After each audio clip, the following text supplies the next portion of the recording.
Hey guys, welcome back to my channel. My name is Healing Honey if it's your first time here. So today you guys, I wanted to share with you 3 tips that can help you when you're doing inner work. So shadow work, inner healing, healing your mind, healing your heart. When we talk about healing, self-healing, which is really like the basis of this channel, I feel like these things have been helping me and I wanted to share them with you. On our spiritual journey, and as you're just getting to know yourself more, building a deep, intimate relationship with yourself, you're gonna come across your shadows. You're gonna come across pain sometimes that maybe you didn't even know was there. And so I hope that these tips can help you. They've been helping me. This is about building a deeper relationship with yourself, and really self-care is how I see it.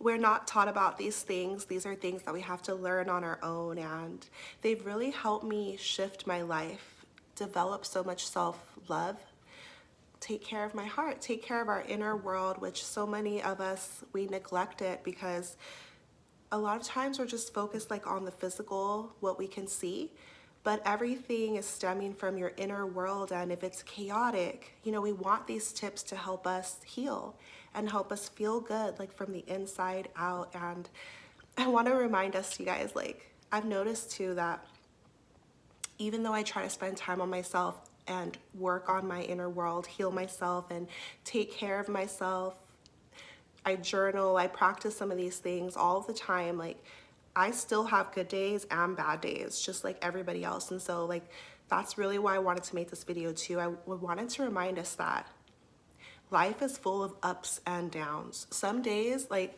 I'm on a natural high, you guys. I'm feeling so good and so connected to God, connected to myself, feeling like I can take over the world, with my good energy. Other days, I can take a dip and just feel the chaos, like things will come up. And that's why it's important to know how to deal with it. Healthy ways to cope, like through life, because this is a journey and we're all about elevating on this channel, growing and being our best self. And so I hope that these tips can help you. Drop me a comment. Let me know who's here. Self-healing is what I love speaking to us about, how to feel better inside, because when we don't do this, that's when we end up turning to things like substances to try to relieve pain. There's so many, they're advertised to us all the time.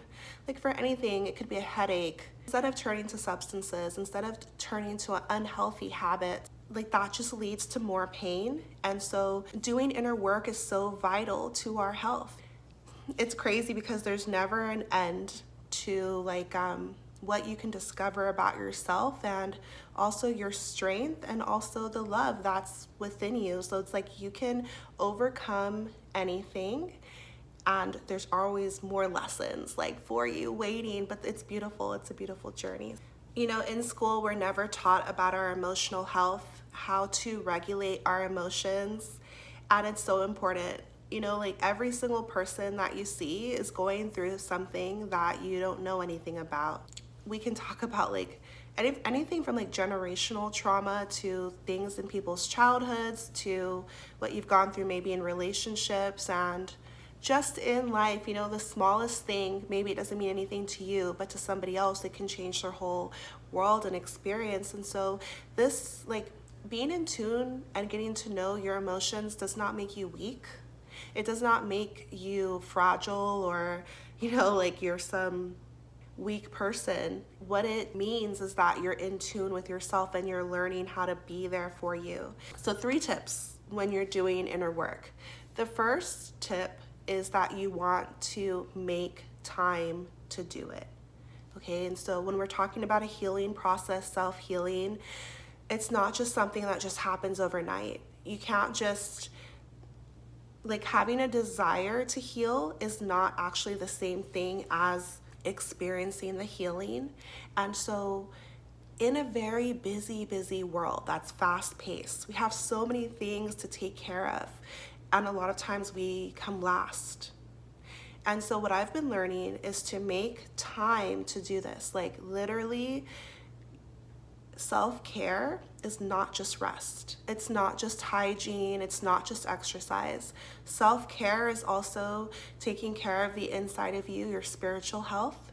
And so alone time, you know, you have to be intentional with this. It's not like that I so much sit down and say, today I'm going to do some shadow work. Like, no, not at all. But if I notice that I'm feeling some type of way that I don't fully understand, or I recognize a problem in my life that's bothering me, if something is bothering you, that's the perfect time to maybe go to bed a little bit earlier, turn off the lights, maybe light a candle, and take a dive into yourself and see what's going on and listen in. You know, so a lot of people, they use meditation, play relaxing music, but really what it is you're setting time for yourself. If you think about like self-care, self-love, it's a relationship with yourself, becoming intimate with yourself, knowing what's going on with your emotions. And so you have to be intentional and set time to do this, you know, because if you're a busy mom, if you have a 9-to-5 job, you know, and just so much going on, friends, family, relationships, it all takes your energy and time. But we want to remember that we are also a priority. That's what I've been learning in my life, is that it's not selfish to care for yourself. It's essential to health, you know, and so make the time to do it. That's the first tip I have for you for doing inner work, self-healing. If you want to heal from an addiction, if you want to heal from a breakup, if you want to heal from childhood trauma, if you want to heal from anything that's been painful in your life,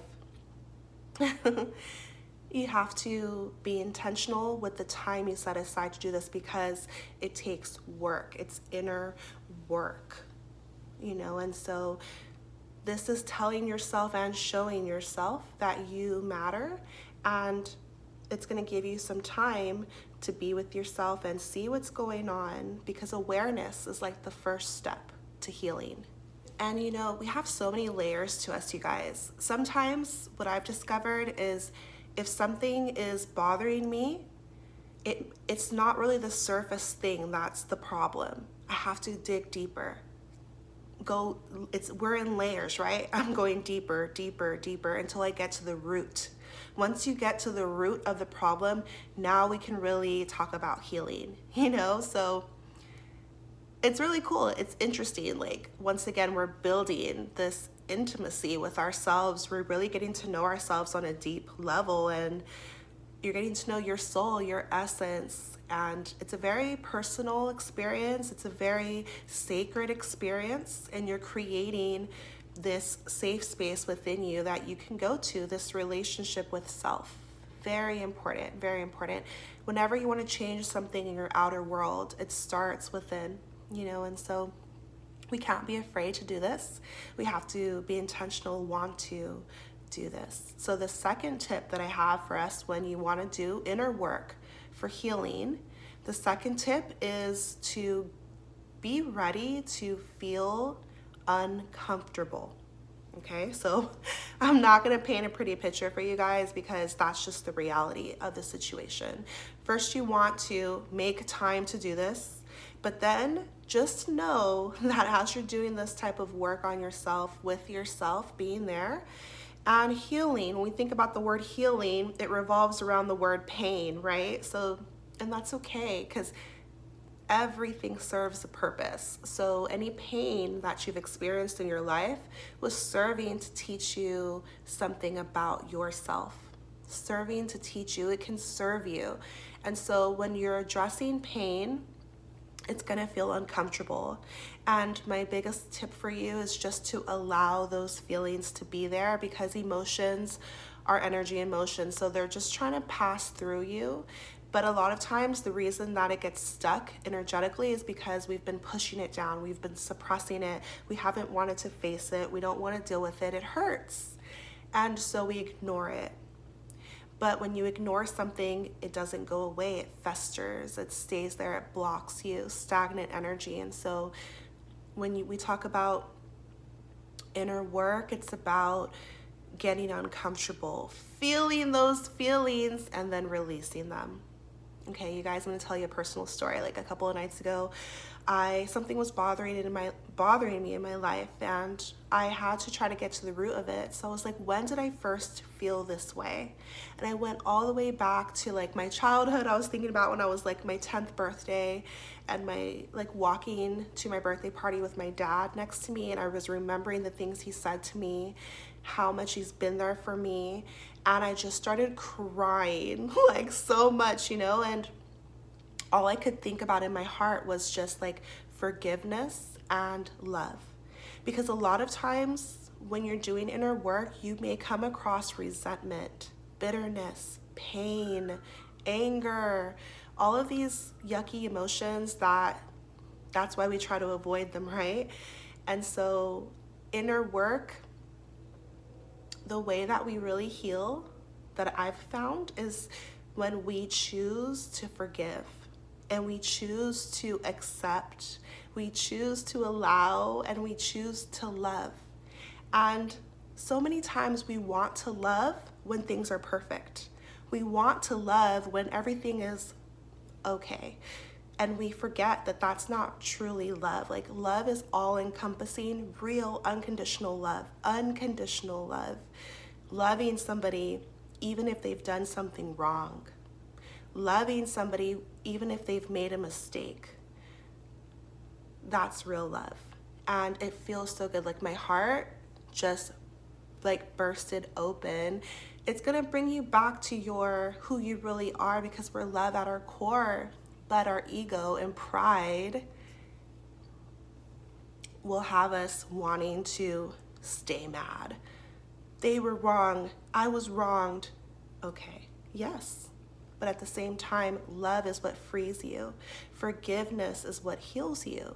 And that's what I've been learning in my life. And so it's going to feel uncomfortable. You're going to face parts of yourself that you may not have known were there, ugly parts of yourself, and also the emotional release. So crying, purging, the ugly cry and all of that stuff. But the beautiful part is, and then it's over. And you like level up, you move on, you let go, you release it, and you free yourself. It's gonna feel uncomfortable, but it's worth it. Okay, so the third tip that I have for us is the last one, and it's to get ready for a breakthrough. Okay, so get ready for a shift in your life, because that's exactly what happens when you take the time to do some inner work and inner healing on yourself. It does feel uncomfortable. It does take some time. You do have to meet dark parts of yourself, but you guys, I promise you that you will receive a breakthrough when you do this, and that's a promise. What I've been discovering in my own life is that a lot of times it was just my own mental programming, my own self-identity, my own stories that were blocking me. A lot of times it's so easy to set yourself free when it's like a small change that we can make. And so, for example, I've been thinking about like losing weight and releasing, because your emotional body, like emotions, they're going to create your physical. Everything in your inner world creates your physical. And so I have extra weight on my body that I've had on my body my entire life. And I started to think, when was I first overweight? And it was when I was like I was telling you, when I was like 10 years old. What was happening when I was 10 years old, right? And so recently I've been losing weight because I've just been walking every day for like 30-40 minutes and watching what I eat, actually counting my calories and doing some inner work to see like where everything stems from. So it's the simplest thing. Like I was removing my makeup and doing my skincare, and I noticed that like my face was looking slimmer, and I was like, wow, what a difference a walk makes. Okay, and so that's like the smallest thing. But if I have this idea that, I don't like exercise, if I have this idea that, I'm not this type of person, then it can block you, so it's our own mental chatter, it's our own self-identity. But when we take the time to go within and heal, we have the chance, the opportunity to decide with intention, no, who are you really? Not who have you been telling yourself that you are, not what did other people tell you you are, but who are you really? And we can make a decision about who we are at this present moment. Who are we now? You know, who's our best version? Who do we want to be? Who can we be? And that's why I just started like just walking, you know, and I'm seeing changes. It's happening fast because I'm allowing it. And that's what it is. It's like a shift. And so you can have a breakthrough. Any resentment, bitterness. Let's take love, for example. Let's say you've had your heart broken in the past. Oh, and then now you have this idea. Love is never going to work out. Like, it's never going to work out for me. Da da da da da. I've never seen it. Whatever it is going on in your inner world. Once you take the time to be brave and face that, you can see where did it come from. You can love yourself through it. You can forgive yourself and others. You can release the anger and the hurt and the pain. You can have compassion for everybody involved. Take the higher perspective, and now you release yourself from that bondage, and you can make a decision and say, this is what I want for my life. This is what I'm worthy of. This is what I can attract into my world. It's possible, you know, and so breakthroughs, get ready for a breakthrough. And especially with the addiction thing, you guys, it started with an intention. I stuck to it. I did the inner work, and then I had a breakthrough. I'm at a point in my life where I rarely think about weed, where there was a time in my life that I did that multiple times a day, every day, for years and years and years and years. But when we do that inner work, we can have a true breakthrough that is, it'll be sustained. It'll be long lasting. It'll be permanent because you went within to heal. So it's not dependent on your behaviors. Your behaviors are a reflection of your inner world, of your self-identity. And so you can heal yourself through anything. We're so powerful with a little bit of extra love and extra care and attention and patience. And if you gain nothing else from this video, I hope that you remember gentleness, okay? Because that's really what I've been remembering. When you learn how to be there for yourself in a real way, you see everything that you've gone through, everything that you've endured, your own strength and love. And so when you take the time to do this for yourself, now you can go out into the world and be more gentle and patient and loving with everyone else, because everyone is going through some things. And a lot of us haven't been taught how to deal with it. And then that's why we see so much pain in the world. Any bad thing you see in the world, it stems from unhealed pain. But this channel is about working on that and taking care of that, loving ourselves deeply, so then we can radiate love in the world, you guys. And so be gentle with yourself. You know, you're doing the best you can, and there's always more love waiting for you, more healing, more relief naturally, you know. And so I'm sending you so much love and so much power and healing on your journey. Take care of yourself. Let me know your thoughts on this video, and I will see you in my next one. Bye.